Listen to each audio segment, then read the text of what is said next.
গেল রমজানে আমরা সোনারগাঁও হোটেলে ছোট্ট একটা আয়োজন করেছিলাম। আমরা আমাদের দলের নামেই বুকিং দিলাম। কর্তৃপক্ষ আমাদেরকে অনুরোধ করলো, দেশের পরিবেশ পরিস্থিতির কারণে আপনাদের কাছে আমাদের একটু দুঃখ প্রকাশ করতে হচ্ছে। আমরা বললাম, কি সেই দুঃখ প্রকাশ?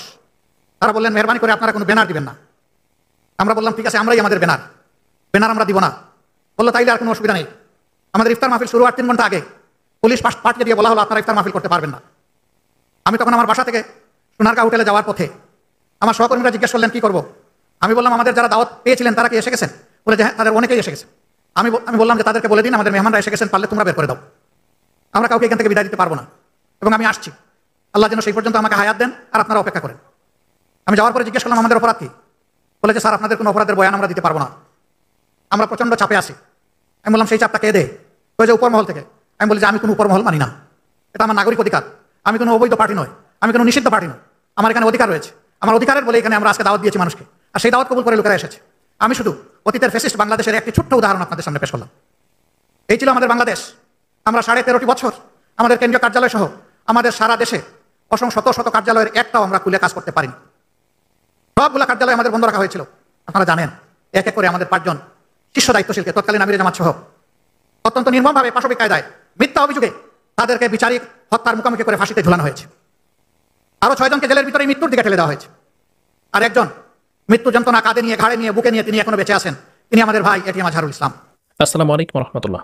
আমিরে জামাত ডাক্তার শফিক রহমান নতুন বাংলাদেশের জন্য নতুন বাংলাদেশের একটি মেসেজ দিয়েছে। নতুন মেসেজ, যে মেসেজটি বাংলাদেশের প্রত্যেকটি নাগরিকের, বাংলাদেশের প্রত্যেকটি রাজনৈতিক দলের, বাংলাদেশের প্রত্যেকটি সুনাগরিকের জন্য আজকের মেসেজটি খুবই খুবই গুরুত্বপূর্ণ। সম্মানিত ভিউয়ার্স, আপনারা ভিডিও শুরুর আগে থেকে একটি ভিডিও দেখেছেন, যে ইফতার মাহফিলকে কেন্দ্র করে প্রত্যেকটি রাজনৈতিক দল, প্রত্যেকটি মত পথ এবং প্রত্যেকটি বাক স্বাধীনতার মানুষের কাছে যে মেসেজটি দিয়েছি, সেই মেসেজটি পৃথিবী জুড়ে আমি দেখতে পেয়েছি ব্যাপক আলোচনা শুরু হয়েছে। সম্মানিত ভিউয়ার্স, একটি ইসলামপন্থী দল হিসাবে, একটি মানবতার দল হিসাবে, একটি কোরআন সুন্নাহর দল হিসাবে যে কাজগুলো দরকার, আজকের আলোচনার মধ্যে, আজকের এই যে ইফতার মাহফিলের যে অভ্যন্তরীণ বিষয়, তার মধ্যে সেগুলো ফুটে উঠেছে। আমরা বিস্তারিত পুরো ভিডিওতে দেখতে পাবো, এবং এই ভিডিওতে দেখার জন্য বিশেষ করে অনুরোধ করবো, আজকের ভিডিওটি পুরাটাই দেখুন আপনারা। আসসালামু আলাইকুম রহমতুল্লাহ। সম্মানিত সুধীমণ্ডলী, আল্লাহ তাবারক তাআলার অগণিত শুকরিয়া আদায় করছি যে আল্লাহ রাব্বুল আলামিন আজকে মুক্ত পরিবেশে পবিত্র রমাদানুল কারীমে এই ধরনের একটি আয়োজন সম্পন্ন করার তৌফিক আমাদেরকে দান করেছেন। আলহামদুলিল্লাহ রাব্বিল আলামিন, ওয়াসসালাতু ওয়াসসালামু আলা রাসূলিহিল কারীম ওয়া আলা আলিহি ওয়া সাহবিহি ওয়া আহলি বাইতি আজমাইন। আজকের এই ইফতার মাহফিল বাংলাদেশ জামাত ইসলামীর পক্ষ থেকে আয়োজন করা হয়েছে।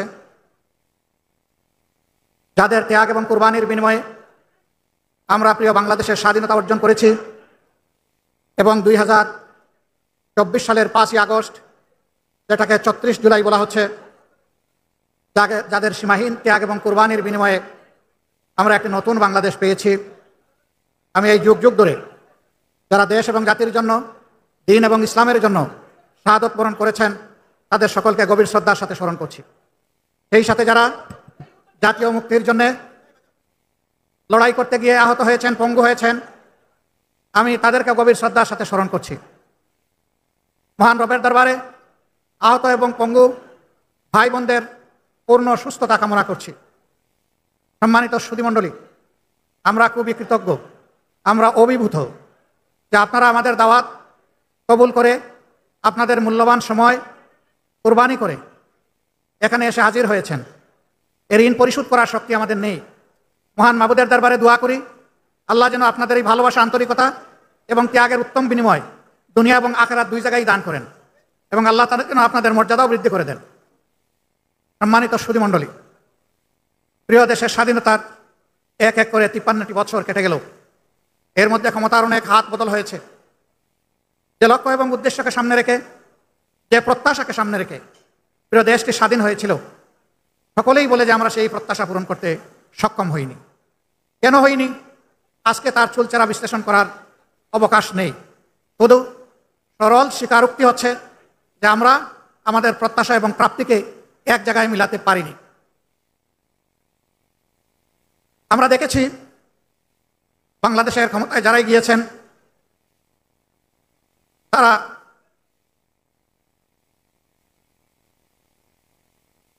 আমি দুঃখিত, দুইজন ভলান্টিয়ার এই দিকে দুই ইয়েতে দাঁড়াবেন আর দুইজন ওখানে দাঁড়াবেন, কেউ যেন ক্রস না করে। ওই যে এখানে দাঁড়ান, দাঁড়াইয়া কেউ ক্রস করতে দিবেন না।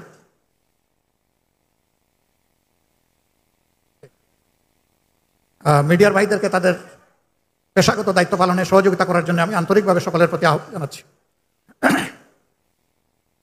সম্মানিত সুধীমণ্ডলী, একটি ন্যায় ইনসাফের বাংলাদেশ, একটি বৈষম্যহীন বাংলাদেশ, একটি নিরাপদ বাংলাদেশ, এই এতটুকুই আমাদের চাহিদা ছিল। কিন্তু দুঃখের বিষয়ে চাহিদা পূরণ হয়নি। আমরা দেখছি সমাজের বিভিন্ন ক্ষেত্রে যুগ যুগ ধরে, শুধু আজকে নয়, অস্থিরতা চলে আসছে। ভাই আপনারাই যদি করেন, আপনাদের জন্যই তো আমি এটা করেছি, আগে করতেন রে ভাই। যুগ যুগ ধরে এই সমস্ত অন্যায় অপকর্ম এবং জুলুম চলে এসেছে। কোনো সময় মাত্রা একটু কম, কোনো সময় একটু বেশি। জুলুম কখনো বন্ধ হয়নি এবং জুলুম থেকে জাতি মুক্তিও পায়নি। তার সবচেয়ে নিদারুণ শিকার হয়ে মাত্র 2 দিন আগে তারা বাংলাদেশের মানুষকে কাঁদিয়ে 8 বছরের একটা শিশু শব্দহীন চিৎকার দিয়ে বলে গেছে, লজ্জা, লজ্জা এই সমাজ, লজ্জা এই দেশ, লজ্জা এই জাতি। আমরা 8 বছরের একটা শিশুর ইজ্জতের নিরাপত্তা দিতে পারিনি। হ্যাঁ, রাষ্ট্রের পক্ষে এটি সম্ভব নয় ঘরে ঘরে পুলিশ পাঠিয়ে এই ধরনের অপকর্মকে দমন করা বা বন্ধ রাখা। রাষ্ট্রের জন্য সম্ভব, রাষ্ট্র যদি তার নাগরিককে সত্যিকারের মানবিক এবং সুশিক্ষা দিতে পারে, তাইলে সেই সুশিক্ষাই সমস্ত কুসংস্কার থেকে ঠেকিয়ে দিতে পারে। আমাদের অভাবটি হচ্ছে এই জায়গায়। আমাদের শিক্ষিত লোকের কোনো অভাব নেই, কিন্তু কি শিক্ষিত, কেউ অর্ধশিক্ষিত, কেউ অক্ষর জ্ঞান বঞ্চিত। আজকে আমরা একাকার হয়ে গিয়েছি। নৈতিক শিক্ষার অভাবেই এই অবক্ষয় দেখা দিয়েছে। মহান আল্লাহ তাআলার দরবারে দোয়া করি, আগামীর বাংলাদেশ যেন নৈতিক শিক্ষা নির্ভর একটি বাংলাদেশ হয়। শিক্ষা জাতির মেরুদণ্ড, মেরুদণ্ড মজবুত হলে, শক্তিশালী হলে জাতীয় শক্তিশালী হবে। এখন না আছে আমাদের নৈতিক মান, না আছে আমাদের জাগতিক মান। আমাদের শিক্ষা এখন অর্থহীন। আমরা একটা সার্টিফিকেট হাতে দেই আমাদের সন্তানদের, কিন্তু সেই সার্টিফিকেটের কোনো মর্যাদা নেই, কোনো ওজন নেই। আমরা এমন শিক্ষা এবং সার্টিফিকেট দেখতে চাই না। সেই বাংলাদেশটি আমাদের গড়া প্রয়োজন, যে বাংলাদেশের প্রত্যেকটা মানুষের হাত হবে দেশ গড়ার কারিগরের হাত, কর্মীর হাত। এবং এটি সম্ভব। দুনিয়ায় যত জাতি উন্নত হয়েছে তারা শিক্ষা দিয়ে উন্নত হয়েছে। আমি ব্যক্তিগতভাবে মনে করি এবং আমাদের দল বিশ্বাস করে, শিক্ষাকে যদি তার নৈতিক ভিত্তির উপর সর্বাধিক মানবিক এবং জাগতিক উৎকর্ষ দিয়ে গড়ে তোলা যায়, তাইলেই কেবল একটা সোনার বাংলাদেশ গড়ে তোলা সম্ভব।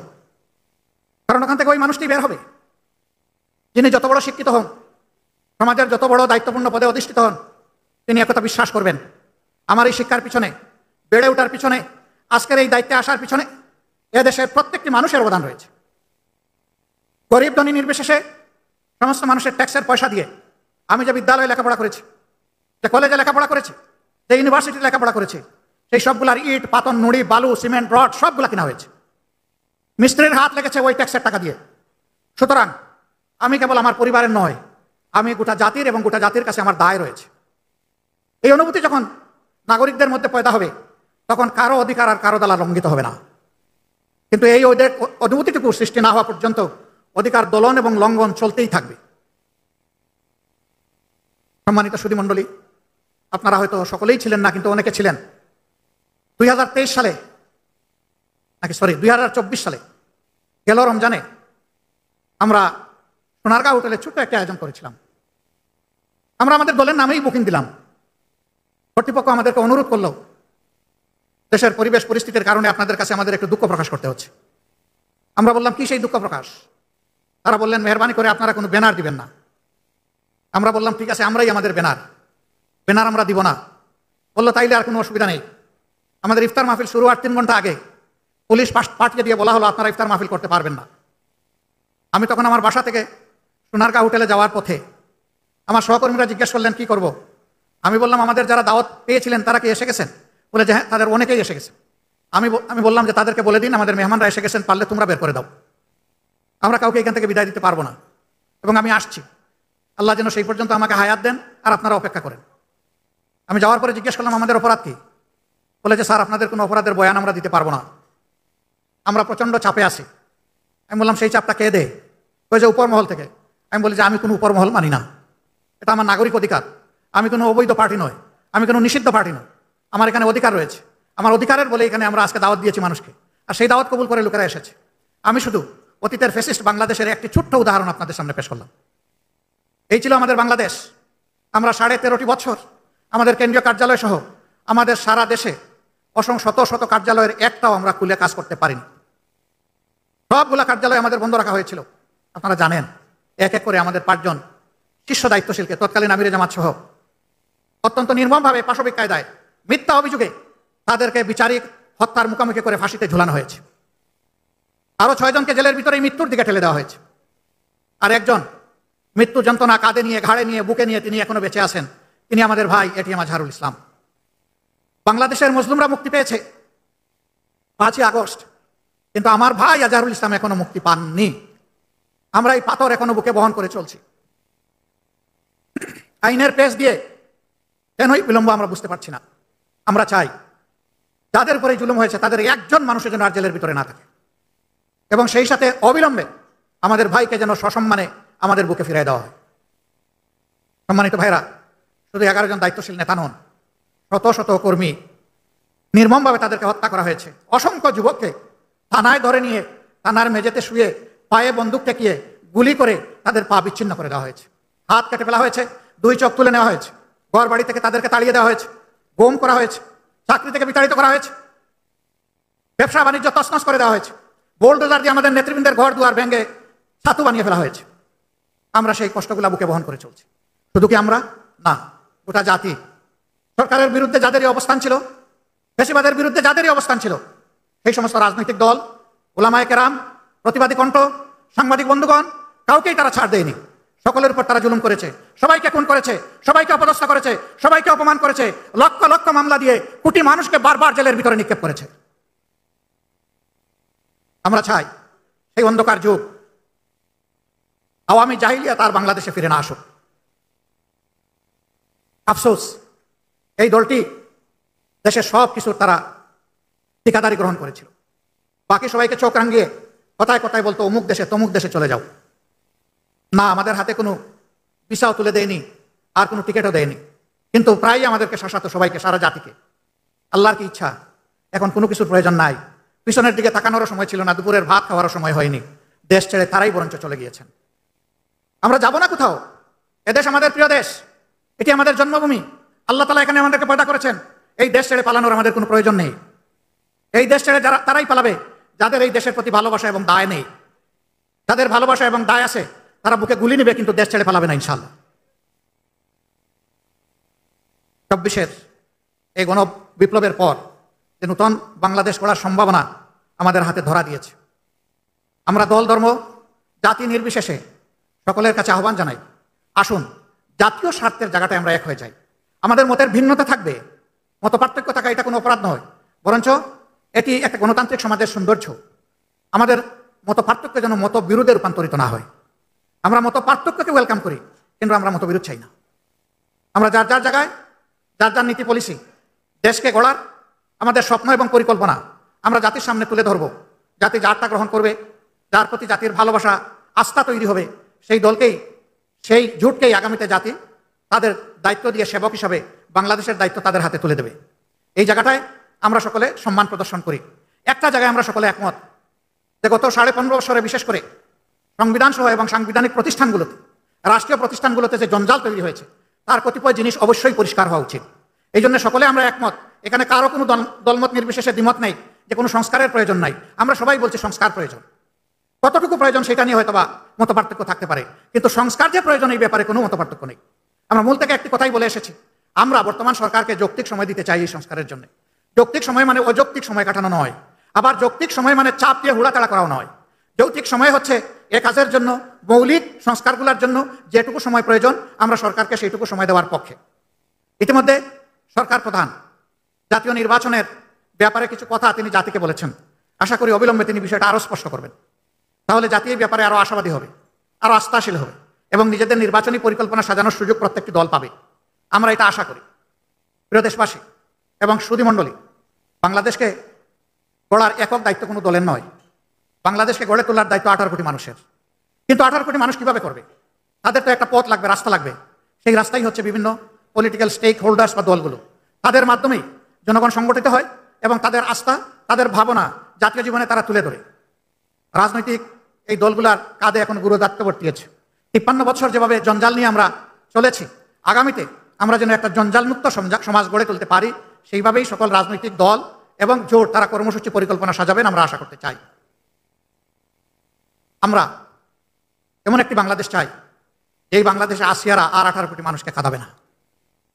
আমি আজকেই জানতে পারলাম, এটা আমার জানার সীমাবদ্ধতা হতে পারে, বরগুনায় 12 বছরের একটি মেয়েকে, একটি হিন্দু পরিবারের একটা মেয়েকে ধর্ষণ করা হয়েছে। ধর্ষকদের বিরুদ্ধে বাবা মামলা করেছেন। আসামিরা এই 2-3 দিনের ভিতরে মামলা করার সাথে সাথেই বাবাকেও খুন করেছে। এ কোন বাংলাদেশ? এই বাংলাদেশ তো 18 কোটি মানুষ চায় না। এই পশুত্বকে বদলে দিয়ে আমরা একটা মানবিক বাংলাদেশ চাই। এবং আমরা বিশ্বাস করি, মানুষ যদি আল্লাহকে ভয় করে, মানুষ যদি আল্লাহকে ঠিকমতো ভয় করে, তাহলে মানবিক বাংলাদেশ গড়ে তোলা সম্ভব। কোরআন নাজিলের এই মাসে আমরা এও বিশ্বাস করি, আল্লাহর দেওয়া কোরআনের বিধানই হচ্ছে সমাজের জন্য সর্বোত্তম বিধান। এই বিধানের ভিত্তিতেই আগামীর মানবিক বাংলাদেশ গড়ে উঠুক, সেই প্রত্যাশা ব্যক্ত করে আবারও আপনাদের প্রতি কৃতজ্ঞতা জানিয়ে আমার কথা এখানেই শেষ করছি। আসুন প্রভুর দরবারে আমরা হাত তুলে দোয়া করি, প্রিয় দেশের জন্য, নিজেদের জন্য। আলহামদুলিল্লাহ রাব্বিল আলামিন, ওয়াসসালাতু ওয়াসসালামু আলা রাসূলিহিল কারীম ওয়া আলা আলিহি ওয়া সাহবিহি ওয়া আহলি বাইতি আজমাইন। রব্বানা যালামনা আনফুসানা ওয়া ইল্লাম তাগফির লানা ওয়া তারহামনা লানাকুনান্না মিনাল খাসিরিন। রব্বানা তাকাব্বাল মিন্না ইন্নাকা আনতাস সামিউল আলিম ওয়া তুব আলাইনা ইয়া মাওলানা ইন্নাকা আনতাত তাওয়াবুর রাহিম।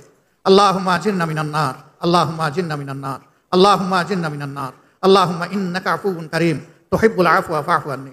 হে রব্বুল ইজ্জত, হে আরহামার রাহিমিন, আমরা সবাই গুনাহগার মওলা, সম্ভবত সবচেয়ে বড় গুনাহগার আমি আল্লাহ। হে আল্লাহ, তুমি আমাদেরকে ক্ষমা করে দাও। হে আল্লাহ, রমজানের এই ক্ষমার 10 দিন, আজকে তার 4র্থ দিবস।